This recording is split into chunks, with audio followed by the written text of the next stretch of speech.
நான் இன்றைக்கி ரெடியாக எங்கே கிளம்பிட்டேன்னா, நம்ம இன்றைக்கி ஹாஸ்பிட்டல் போகிறோம். நான் மட்டும் கிடையாது, நானும் அண்ணா பாட்டி 3 பேரும். பாட்டி என்கிட்ட 2-3 நாளாக ரோஸ்ட் கேட்டாங்க. சரி ஓகே ஹாஸ்பிட்டல் போகிறப்ப வாங்கி தரேன்னு சொல்லியிருந்தேன். அதனால இன்றைக்கி நம்ம ஹோட்டல் போயாச்சு. கவுண்டபாளையமில் ஒரு நல்ல வெஜ் ஹோட்டல்னு யாராச்சும் கேட்டால் நான் கண்டிப்பாக இந்த பேர்ல் ரெஸ்டாரண்ட் சொல்லுவேன். ஏன்னா நான் ரொம்ப குட்டி வயசுலேருந்து சாப்பிட்றேன். எனக்கு ரொம்ப பிடிக்கும். டேஸ்ட் உண்மையாலுமே நல்லாயிருக்கும். ஸோ அதனால் இன்றைக்கி நம்ம வந்து ஒரு மசாலா ரோஸ்ட் ஆனியன் ரோஸ்ட் தான் சாப்பிட்டோம். சாப்பிட்டு பில் பே பண்ணிவிட்டு கேப் புக் பண்ணியிருந்தோம் ஹாஸ்பிட்டல் போகிறக்காண்டி. கேபனாவும் வந்துட்டார். வந்தது கேபில் ஏறி கிளம்பியாச்சு.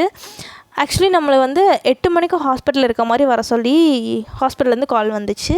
நம்ம வந்து அதுக்கேற்ற மாதிரி ஷார்ப்பாக வீட்டிலேருந்து 8 மணிக்கு கிளம்பியாச்சு. பிகாஸ் எனக்கு ஷிஃப்ட் இருந்தது, அதனால தான். அதுக்கப்புறமா நம்ம வந்து சாப்பிட்டு கேப் வந்ததுக்கப்புறமா கிளம்பி ஹாஸ்பிட்டல் போய் ரீச் ஆகும்போது டைம் என்னென்னு பார்த்தீங்கன்னா 9:30 ஆகிடுச்சு. சரி ஓகே, நிறைய பேர் வீடியோஸ் பார்க்குறீங்க, ஏன் சப்ஸ்கிரைப் பண்ணாமல் பார்க்குறீங்க? ஒரு சப்ஸ்கிரைப் தானே, காசாக பண்ணாமல் தட்டி விடுங்க.